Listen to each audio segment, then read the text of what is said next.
Welcome all of you out there in the VWE fandom. I am Chrystos, and this is the first edition of what I like to call VWE Insider. I'm going to be sitting down with lots of wrestlers, managers, staff, anyone I can probably get my hands on to get a little inside view of their world and just to get to know what makes them tick as a person, as a wrestler, as anyone that has anything to do with the pro wrestling world here on Second Life. Now, today, my first guest, which I'm really happy that he decided and agreed to join me, is Austin Knight. So thank you, Austin, for coming on the show. Well, I figured I should get on the ground floor on this and see how this turns out. Well, we appreciate it.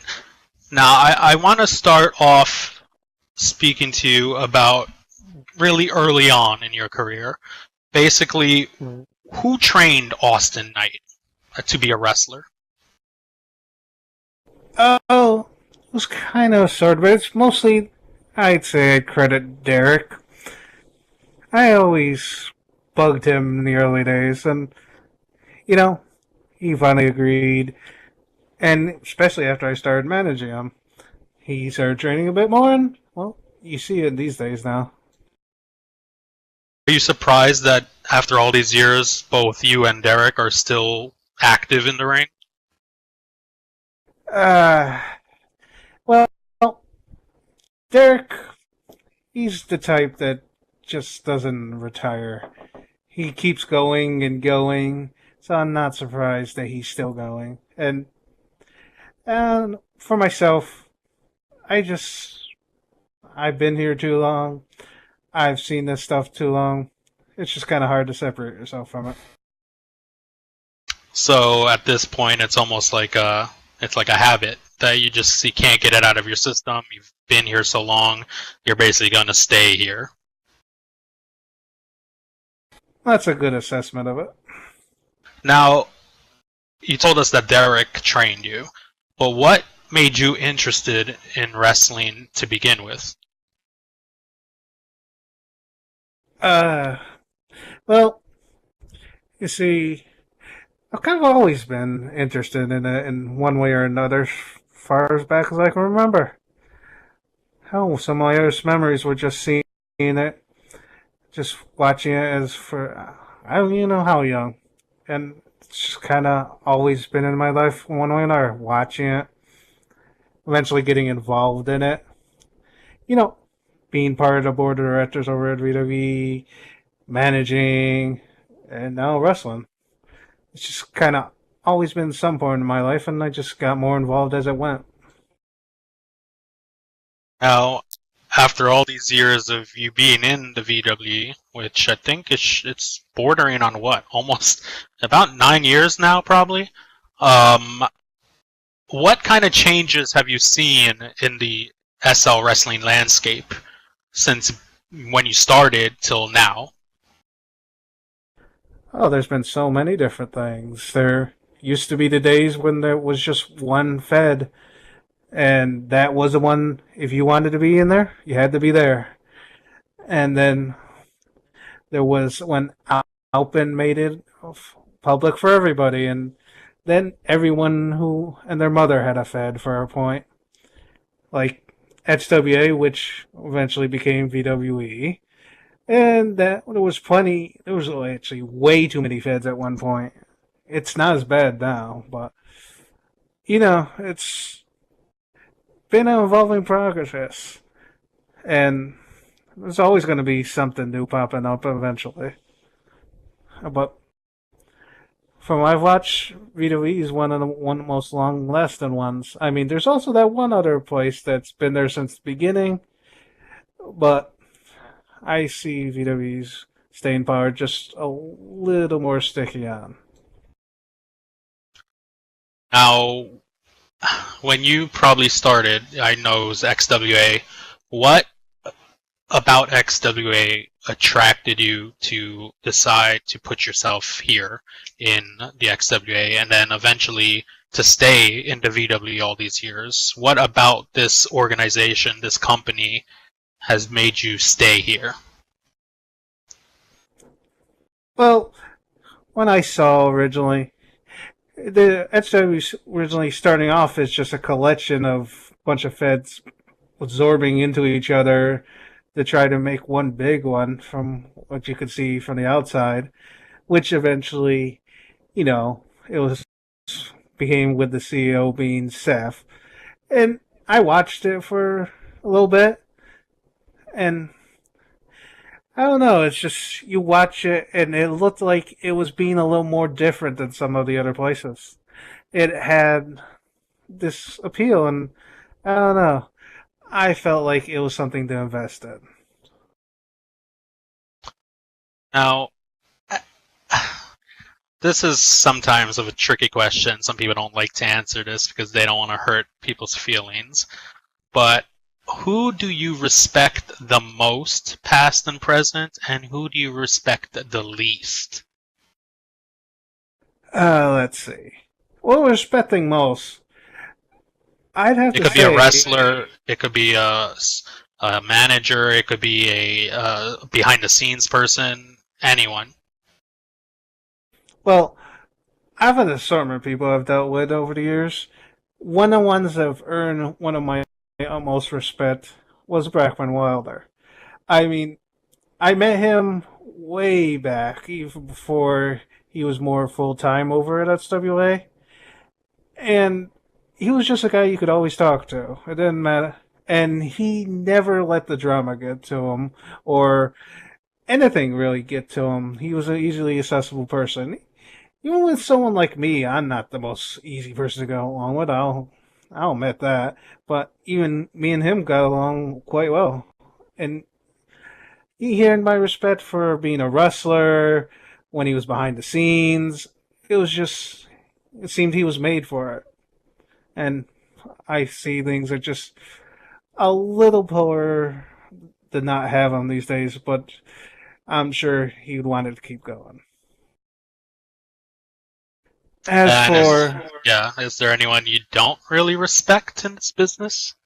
no, it is a loaded question, and this is a more Well, personal thing. maybe without naming names, is there a situation that made you not respect this certain person? Well, yeah, it's best to not name names because I'm sure he would be a little upset if I named him. But there was a situation way back. Oh, this person just never hit it off with me because he always seemed arrogant, and he even badmouthed one of my friends way back in the day, and I hated his ass since almost day one, and I still do. And I feel he's kind of poison to some of the SL wrestling, but some people don't, and that's their opinion, and I have my own.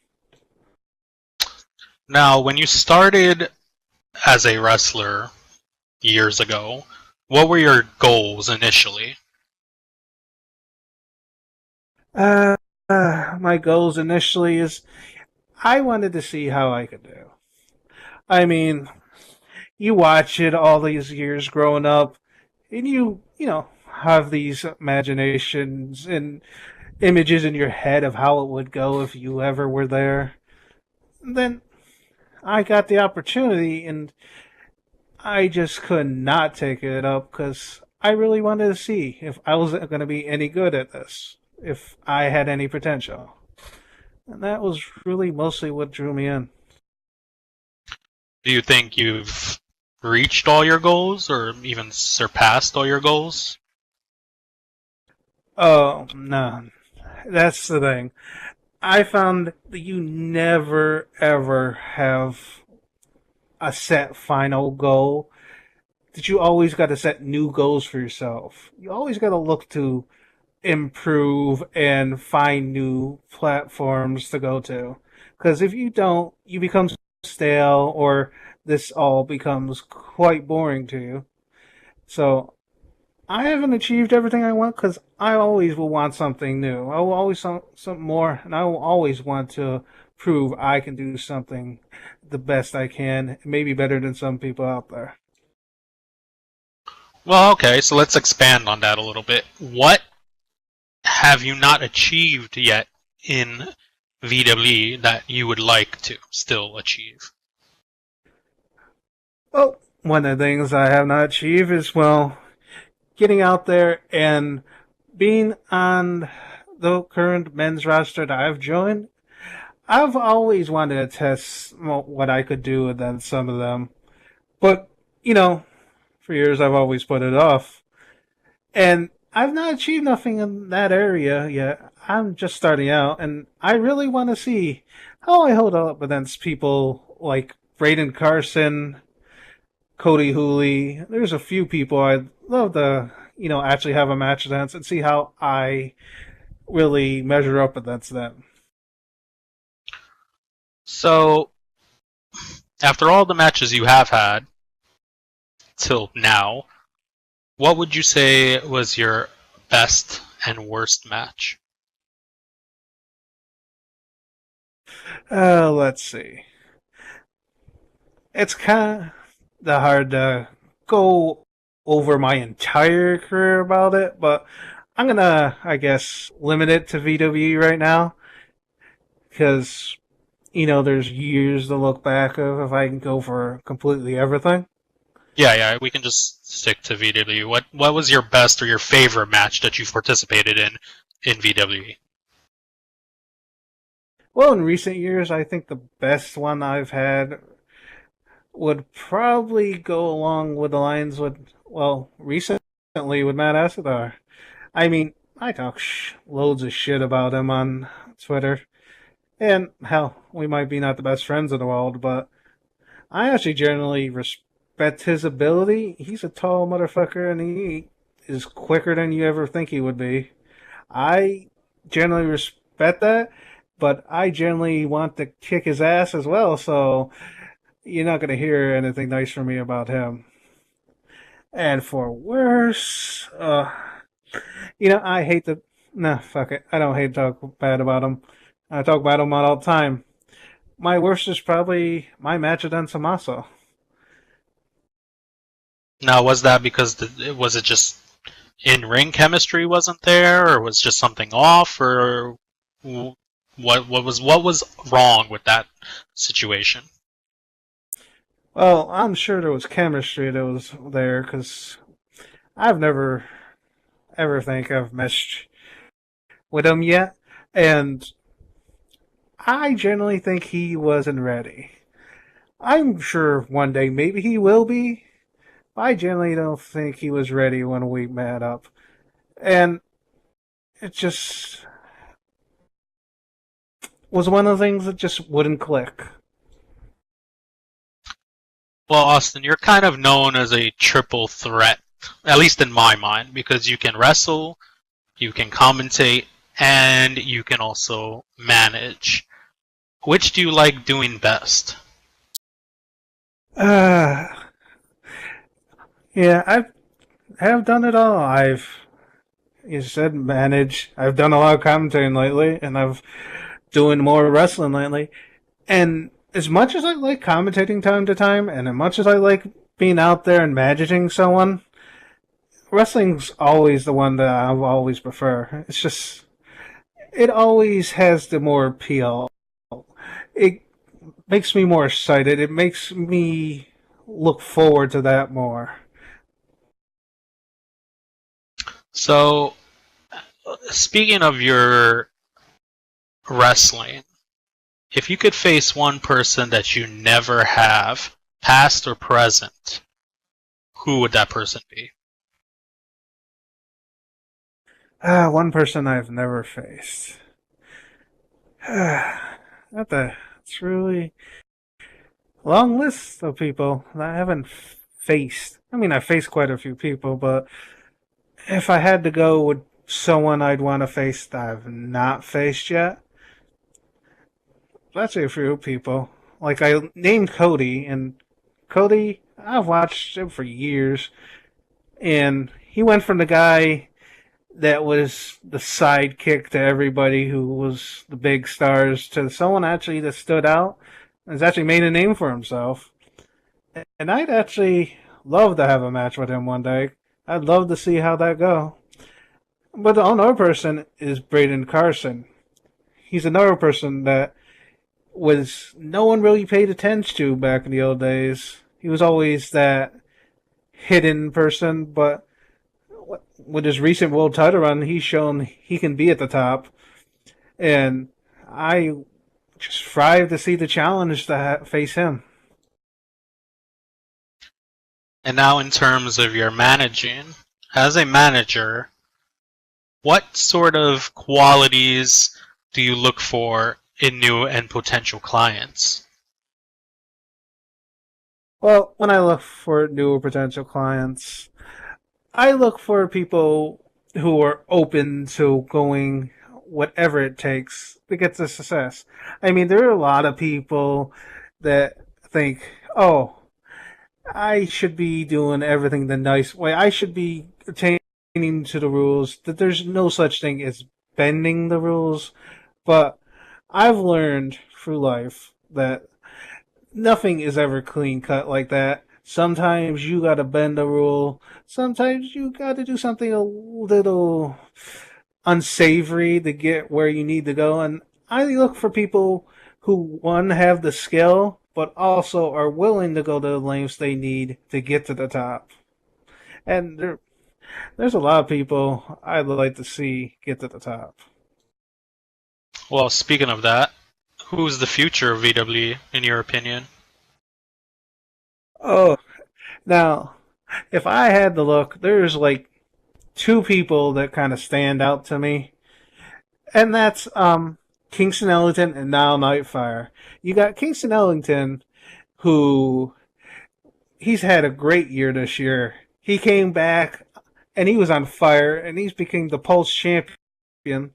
Something I kind of thought he should have been back when that was first being established, but things happened and he wasn't around for that. But now he's here and he is showing everybody how good he is, and I believe he can be the very future of this business. While there's also now Nightfire, this guy, he's cool, he's collected, but when you get him in that ring, or when you agitate him, he really shows that fire, and he is really good at what he does. And I believe you give these two the room, and they'll definitely take things up to the next level. Now, I'm going to ask you about yourself. I'm going to do a little bit of a therapy session. What makes Austin Knight Austin Knight? Like, who is Austin Knight, in your words? Austin Knight is a guy who takes opportunities and uses them to their best potential. He's a guy who may have not been on the top when he started off, and he may fall, but he'll always get back up. He'll always come in and he'll try to find that opportunity. I've had plenty of challenges in my life, and I've always found a way to make them in my way. Do you think Austin Knight's an opportunist in the sense that you look for opportunities? Are you granted enough opportunities, in your opinion? In my opinion, no. I mean, I've been here, and I believe that the opportunities, you gotta make them, because damn sure I know Stu's not gonna give them to me. Because Stu, he don't like me.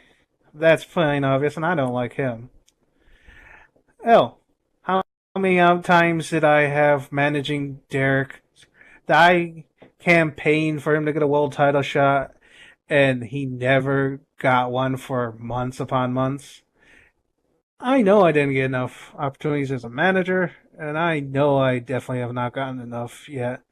But I'm going to make those opportunities, because that's what you got to do.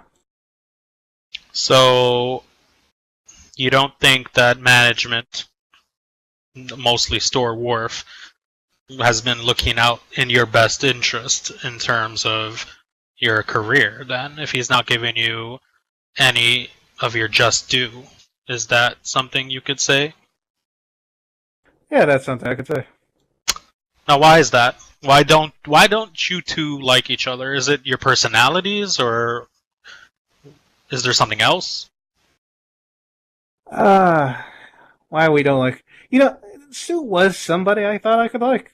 I mean, when we first met, back when the old days, and especially when he wanted to get rid of Ben Bay as chairman and become chairman himself. I thought, hey, this is a guy I could invest in. But Stu's always a guy that's always graded me the wrong way. I mean, maybe it's how he handles things. Maybe I just don't like British people. I mean, there's a few I don't like a lot, but maybe it's just we don't mesh well. But I don't think we're ever going to be on the same page. Well, not everyone gets along, which is fine. Um, uh, Now, speaking about you, Austin, a lot of people perceive you as, to put it in, I guess, blunt terms, not a very nice person. They don't look at you and say, "Oh, he's a friendly guy. Oh, he's a guy I'm gonna go speak with," or "Oh, just by I guess the aura you put out in your matches, in your character, in your commentating." Why is Austin Knight just why does he not like anybody? That's what it seems like. It's like you don't like anybody. Why does he not like anybody? Uh, yes, you're right. I've heard it way too often. The people just think I'm not a very nice guy, and well, I'm completely fine with that. Here's the thing: I don't just get along with anybody. There's quite a few people that just grind my gears because they just have this view of life that, oh, I'm doing this for other people, or I'm gonna do it this way. Fuck everyone else. There's a lot of views that I don't quite agree with, and I found that I prefer to go my way. I prefer to see things my way, and a lot of people don't seem to see that way. And other people I don't like. Oh, there's quite a few I don't like. But hey, that's my views. And if they don't like what I think, they just need to work harder to prove me wrong. And maybe they will. Do you think Austin Knight has reached his peak yet, or have you not even started? Oh, much like the other question, I don't think I've reached my peak because I don't want to reach my peak. I want to always keep getting higher and higher.